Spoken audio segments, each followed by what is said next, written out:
Movie की कहानी एक छोटे से गांव मोका में शुरू होती है। यहाँ एक आदमी है जिसका नाम फतेह है और वह एक जानवरों का फार्म चलाता है।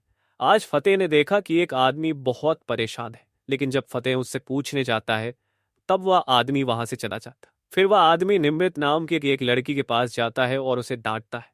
वह कहता है कि उसने एक ऐप से लोन लिया था और अब उसे बहुत परेशानी हो रही है। वह लोन उसने अपनी पत्नी की दवाई के लिए लिया था, लेकिन अब उसे ज्यादा पैसे चुकाने पड़ रहे हैं। यह सुनकर निमृत भी चिंतित हो जाती है, क्योंकि उसने गांव के कई लोगों को इसी ऐप से लोन दिलवाया था।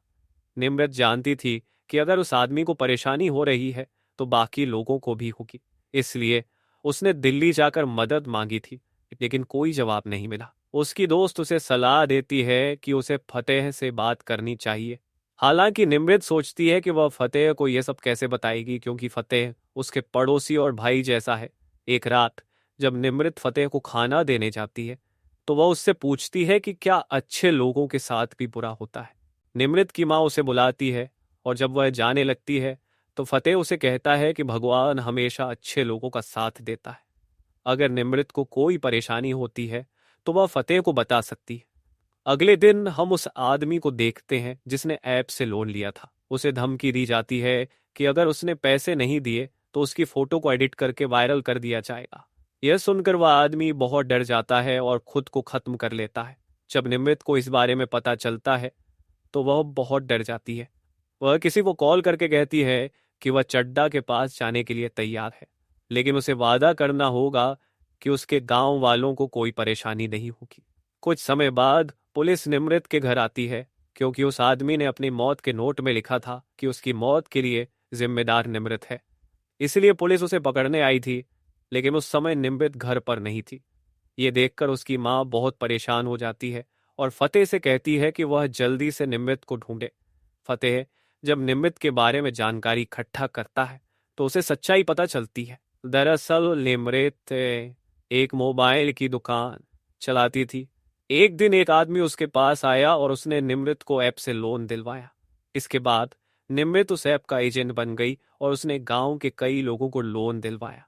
लेकिन कुछ समय बाद लोगों से बहुत ज्यादा पैसे वसूले जाने लगे और समस्याएं शुरू हो गई। लोग अगर पैसे नहीं चुकाते तो उन्हें धमकियां मिलती थीं कि उनकी फोटो वायरल कर दी जाएगी।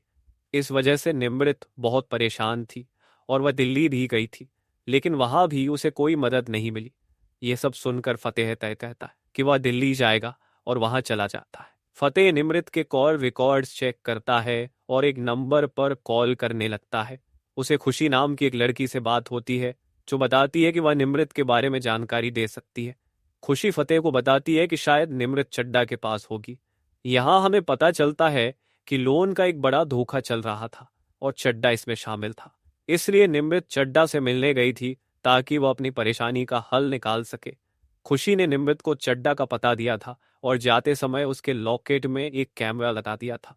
जब निमृत चड्डा के पास पहुंची तो खुशी को वीडियो मिला जिसमें दिख रहा था कि चड्डा को कैमरे के बारे में पता चल गया था। खुशी समझ गई थी कि अब निमृत की जान खतरे में है। फतेह जब वह वीडियो देखता है तो खुशी से चड्डा का पता पूछता है।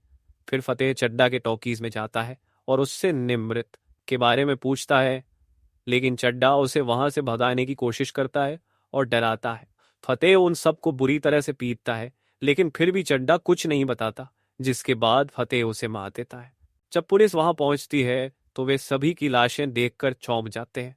उन्हें लगता है कि यह किसी गैंग का काम है, लेकिन एक पुलिस ऑफिसर जिसका नाम विश्वास है कहता है कि इसमें कुछ और ही बात है। वह आसपास के सीसीटीवी कैमरे चेक करता है और उसे फतेह दिखाई देता है, जो चड्डा के सिनेमा हॉल के पास एक कैफे में बैठा था। अगले दिन विश्वास फतेह की तस्वीरें खींचने लगता है, लेकिन फतेह समझ जाता है कि पुलिस उसके पीछे है। वह कहता है कि वह सिर्फ निमृत को ढूंढने आया है और चड्डा को उसने मारा है, लेकिन ऐसा मारा है कि पुलिस को उसके खिलाफ कुछ नहीं मिलेगा। यह सुनकर विश्वास चौंक जाता है। फिर हमें पता चलता है कि विश्वास भी साइबर क्राइम करने वालों के साथ मिला हुआ था। जब रसा, जो इन अपराधियों का बॉस है, को चड्डा की मौत के बारे में पता चलता है तो वह बहुत गुस्सा होता है। वह सत्य प्रकाश नाम के एक दूसरे डीलर को कॉल करता है और उसे बताता है कि उसे जल्दी से यह पता लगाना होगा कि चड्डा को किसने मारा। सत्य प्रकाश एक खतरनाक आदमी था और विश्वास से मिला हुआ था। वो अपने लोगों से कहता है कि वे जाकर फतेह को खत्म करे इस बीच हम फतेह को देखते हैं जो एक होटल के कमरे में था। सत्य प्रकाश के लोग फतेह को मारने के लिए आए थे, लेकिन फतेह उस समय होटल से निकल चुका था। खुशी को पता चल गया था कि फतेह की जान खतरे में है, इसलिए उसने फतेह को पहले ही जानकारी दे दी। खुशी फतेह से पूछती है कि उसके पास क्या है, क्योंकि कोई आम आदमी चड्डा जैसे गुंडे को नहीं मार सकता। फतेह बताता है कि कुछ समय पहले वह एक ऐसी एजेंसी के लिए काम करता था जिसका नाम किसी को नहीं पता था। उन्हें सिर्फ फोटो भेजकर काम बताया जाता था। कुछ समय पहले अमेरिका के साइबर क्राइम करने वालों ने हमारे देश की जानकारी चुराई थी और फतेह को वह वापस लानी थी। फतेह वहां गया और सारी जानकारी वापस लेकर आया, लेकिन उसने आने से पहले सभी को खत्म कर दिया। इसके बाद फतेह ने वह काम छोड़ दिया और पंजाब जाकर बस गया। खुशी ये सब सुनकर फतेह से कहती है कि वह उसे अपने घर ले जाए ताकि वो सुरक्षित रहे। जब वे खुशी के घर पहुंचते हैं तो फतेह को पता चलता है कि खुशी एक हैकर है। खुशी उन साइबर क्राइम करने वालों के अकाउंट हैक किया करती थी, इसलिए वे लोग खुशी को पकड़ना चाहते थे। उन्होंने निमृत को किडनैप किया ताकि वह खुशी तक पहुंच सके। पहले भी एक हैकर ने उनके अकाउंट हैक किए थे और उसे बुरी तरह से मार दिया गया था। अब फतेह को खुशी की मदद से इस गैंग की सारी जानकारी मिल गई थी। फतेह को अब सत्य प्रकाश के बारे में सब जानना था, इसलिए वह दुबई जाता है और अपने पुराने बॉस से मिलता है।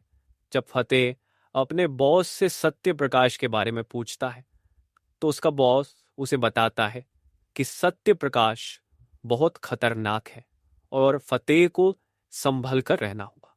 लेकिन फतेह को सिर्फ निमृत की चिंता थी, इसलिए वह सीधे सत्य प्रकाश के घर जाता है और उसके लोगों को मार देता है। फतेह फिर सत्य प्रकाश से बात करता है और उसे कहता है कि वह अपना स्कैम बंद करे, क्योंकि इससे कई लोगों को नुकसान हो रहा है। फतेह उसे एक दिन का समय देता है और कहता है कि अगर उसने निमृत को नहीं छोड़ा तो उसके लिए अच्छा नहीं होगा। यह सुनकर सत्य प्रकाश समझ जाता है कि फतेह कोई आम आदमी नहीं है। फिर हमें पता चलता है कि सत्य प्रकाश ने अपने पिता को मार दिया था क्योंकि वे उसे टॉर्चर करते थे। अब वह वहां भाग आया था। फतेह के जाने के बाद सत्य प्रकाश निमृत के पास जाता है। हमें पता चलता है कि उसने निमृत को बहुत टॉर्चर किया था। निमृत उससे रिक्वेस्ट करती है कि उसे छोड़ दे, लेकिन वह नहीं मानता। इसके बाद सत्य प्रकाश अपने बॉस रजा से बात करता है और दोनों मिलकर एक नया प्लान बनाते हैं। वे सबसे पहले खुशी पर हमला करते हैं, लेकिन फतेह उसे बचा लेता है। फिर रजा अपने लोगों को एक मैसेज भेजता है जिससे उनके अकाउंट से पैसे कट जाते हैं और रजा ने बहुत सारे पैसे कमा लिए थे। रजा एक वीडियो बनाता है जिसमें वह अपने अपराधों के बारे में बताता है। वो कहता है कि उसने अभी तक बहुत पैसे चुराए हैं और आगे भी चोरी करेगा। फिर वह वीडियो को एडिट करके फतेह का चेहरा उस पर लगा देता है और उसे वायरल कर देता है। अब लोगों को लगता है कि फतेह ने उनके पैसे चुराए हैं, इसलिए पुलिस और बाकी लोग फतेह के पीछे पड़ जाते हैं। इस वजह से फतेह और खुशी को भागना पड़ता है। खुशी अपने दोस्त से संपर्क करती है और उसे कहती है कि वह सत्य प्रकाश के अकाउंट को ट्रेस करे। जब भी लोग अकाउंट हैक कर रहे होते हैं तभी उन्हें सत्य प्रकाश का एक वीडियो मिलता है। उस वीडियो में सत्य प्रकाश निमृत को एक इलेक्ट्रिक चेयर पर बिठाकर कहता है कि वह उसका वीडियो लाइव करेगा। जैसे ही वीडियो को 20 मिलियन व्यूज मिलेंगे, उस चेयर में करंट लगेगा और निमृत की जान चली जाएगी। वीडियो लाइव हो जाता है और लोग जानते हैं कि अगर उन्होंने वो वीडियो देखा तो निमृत की जान जा सकती है। फिर भी लोग वीडियो शेयर करने लगते हैं और देखते हैं, जिससे जल्दी ही 20 मिलियन व्यूज पूरे हो जाते हैं और निमृत की मौत हो जाती है। यह देखकर सत्य प्रकाश कहता है कि वह ऐसे लोगों को लूट कर सही कर रहा है। निमृत की मौत के बाद फतेह पूरी तरह से टूट जाता है। खुशी उसे बताती है कि पुलिस ऑफिसर विश्वास भी उन लोगों के साथ मिला हुआ है और उसके लैपटॉप में सत्य प्रकाश की बहुत सारी जानकारी है। फतेह और खुशी छुपकर विश्वास के घर जाते हैं और उसे बुरी तरह से पीट देते हैं। खुशी वहां विश्वास के लैपटॉप से सत्य प्रकाश और रजा का सारा डेटा निकाल लेती है और अपने दोस्तों को भेज देती है ताकि वे इसे हैक कर सके। फतेह फिर सत्य प्रकाश के पास जाता है और उसके लोगों को एक एक करके मारने लगता है। सत्य प्रकाश देखता है कि उसके सारे अकाउंट हैक हो रहे हैं, जिससे वो परेशान हो जाता है। उसे जल्दी पता चल जाता है कि यह सब खुशी का काम है। वह खुशी को पकड़ लेता है और उसे मारने वाला होता है, लेकिन तभी फतेह आकर खुशी को बचा लेता है। फिर फतेह सत्य प्रकाश को उसी तरह मारता है जैसे उसने निमृत को मारा था। अब रजा की बारी थी। फतेह उसे मारने के लिए तैयार हो रहा था। तभी उसके बॉस का कॉल आता है। बॉस बताता है कि रजा अपने लोगों के साथ फतेह का इंतजार कर रहा है, इसलिए फतेह को सोच समझकर काम करना होगा। लेकिन फतेह अब रजा को मारने के लिए पूरी तरह तैयार था। वह रजा के लोगों को बुरी तरह से पीटता है और रजा के पास पहुंच जाता है। सबसे पहले वह रजा की सेक्रेटरी को मारता है। फिर रजा फतेह से कहता है कि वे दोनों एक जैसे हैं, लेकिन फतेह कहता है कि वह ऐसा नहीं मानता, क्योंकि उसने कभी किसी का बुरा नहीं किया। फतेह रजा से कहता है कि कई लोग बुरे काम करते हैं और बच जाते हैं, लेकिन उसकी कहानी अलग होगी क्योंकि फतेह उसे मार देगा। वह यह भी कहता है कि हर कहानी में रावण का अंत जरूर होता है। फतेह यह कहकर रजा को गोली मार देता है और रजा की मौत हो जाती है। कुछ दिनों बाद फतेह खुशी से मिलता है और उसकी बातों से पता चलता है कि खुशी फतेह को पसंद करती है, लेकिन फतेह ने अभी तक उसे कुछ नहीं कहा था। खुशी कहती है कि वह लंदन वापस जाने का सोच रही है, जिसे सुनकर फतेह को अच्छा नहीं लगता। जब खुशी वहां से जा रही थी तो फतेह उससे कहता है कि वह चाहता है कि खुशी वापस पंजाब आए और वहां एक डेयरी शुरू करे। वह चाहता है कि खुशी उसकी पार्टनर बने और कंप्यूटर का काम संभाले। यह सुनकर खुशी मुस्कुराती है और समझ जाती है कि फतेह भी उसे पसंद करता है। इसके बाद दोनों एक दूसरे के साथ खुश होते हैं और पंजाब में बस जाते हैं। यहीं पर इस मूवी की कहानी खत्म होती है। तो यह थी फतेह मूवी की कहानी। अगर आपको ये वीडियो पसंद आया हो तो कृपया लाइक करें, शेयर करें और हमारे चैनल को सब्सक्राइब करना ना भूलें। नीचे कमेंट करके बताएं कि आपको यह वीडियो कैसा लगा। धन्यवाद।